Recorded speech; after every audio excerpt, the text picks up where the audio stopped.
Hey, what's up, everybody? Today I'm doing the guitar solo for Badfish by Sublime, but on the ukulele. So this was a request from a student. So we're gonna just start out. I'll play through it, then we'll go through each phrase one at a time. So here it is.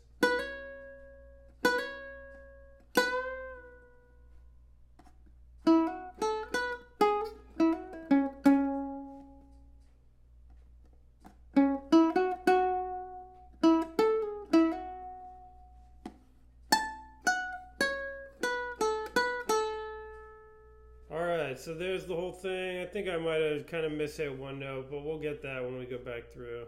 So, first phrase, we're going to start out, we're on our first string here, and we're going to hammer from the 2nd fret to the 4th fret. And that's going from B to C sharp, if you're paying attention to the notes here.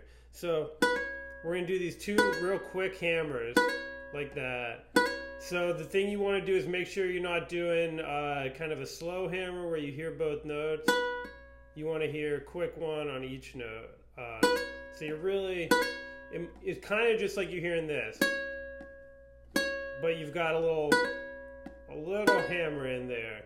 And then we're going to bend the 2nd fret up and then back down, like that. Now that note it's got a lot of tension there. So if you have a hard time bending that note, you can get the same note up here on the 7th fret of the 2nd string.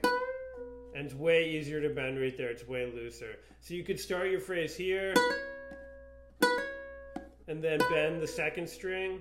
Or you could play the whole phrase on the 2nd string. And if you're going to do that, you would start by hammering from 7 to 9 up there. Same notes. And then I would drop my finger down to bend the 7th with the ring. But you could still do it with your 1st. It's just better to get... So a lot of times it's better to do bends with your ring finger because you can support it with your other fingers. But you could still do it with your 1st finger like this. Like that.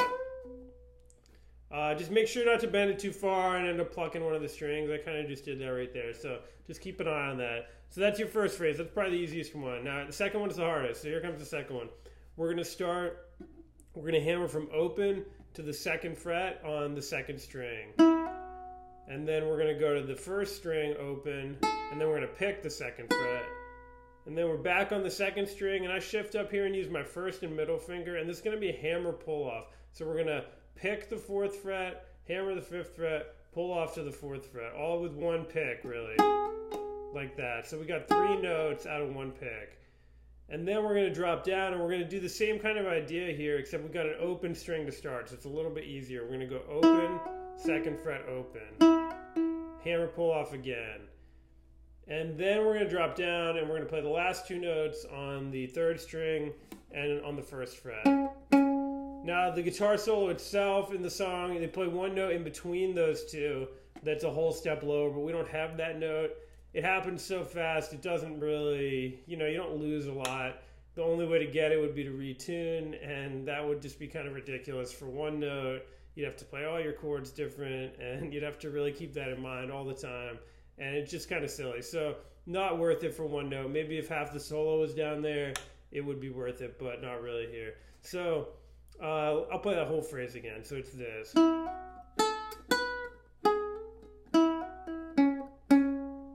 So that's the hardest one. Work on that. Try to get it real smooth here. That's probably the hardest part right there. Once you can get that, the rest of it's easy. All right, so 3rd phrase. We're going to start on the same note we just ended on. 1st fret, 3rd string. So we're going to hit that once. Then we're going to go open, 2nd string. Then 2nd fret on the 2nd string twice. So we got... And you could hammer from open to 2nd there. I'm kind of forgetting what really happens there, if it's a hammer or a pick. I bet it's probably hammered. Yeah, it's definitely a hammer there. That sounds more like the song. You could do either one. Really, with any of the hammers, you could pick them. They're all the right notes still. It's all about just making the phrasing sound right when we do the hammers and the pull-off slides, all that stuff. So then after that, open 2nd string, and then we're going to do either a pull-off or a slide. Slide sounds a little nicer. Pull-off might be easier. We're going to go from 5th fret to 4th fret on the 2nd string. And then we're going to hammer from open to 2nd fret on the same string. So here's that whole phrase.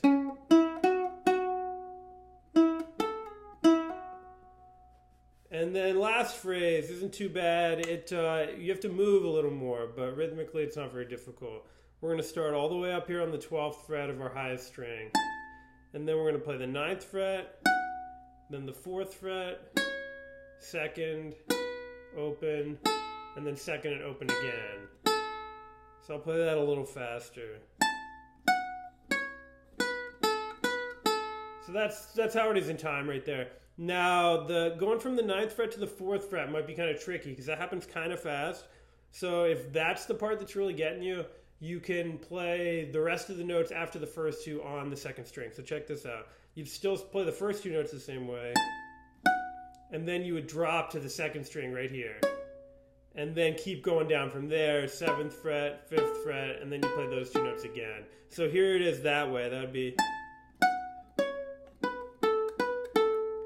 versus the other one was this. So it's up to you. They're all the same notes. I like that it rings open at the end, but also it gets you going if you're going to be switching to chords. You're back down in this position, which you'll probably be doing. It kicks right to the chords right there. It goes to the chorus right after that. So that solo happens over the verse, which the progression is A, B minor, G, and then back to A. And then right after that, it goes to the only other part of the song, which happens a couple other times, but the only other progression in the song is the chorus progression, and that's going one bar each on D to A. It does that 3 times, actually. And it's playing a reggae rhythm this whole time, kind of like that. And then the last 2 bars would be D, and then we would hit E. And you can play E a couple different ways. You can kind of flatten that finger like that and get the high note. You can leave off the high note. You can play it, just going across and not playing the high string. You got some options there. You could also play E7. That sounds pretty nice there because it's right at kind of a cadence point in the song. So you can make it sound a little more, I don't know what the word is for it, a little more mysterious right there. But I'm pretty sure in the song he's playing a major chord there. Well, that'll get you through it. So try the whole solo. Try to play along with the song. That'll kind of tighten up any rhythms that give you a hard time. If you have software that can slow the song down, do that. YouTube. If the song's on YouTube, you can definitely do that. Or if you've got something like Ableton or Amazing Slowdown or anything like that, all that stuff works. So try to slow the rhythms down so you play them really nice and clean and have a lot of fun with it. All right. Good luck.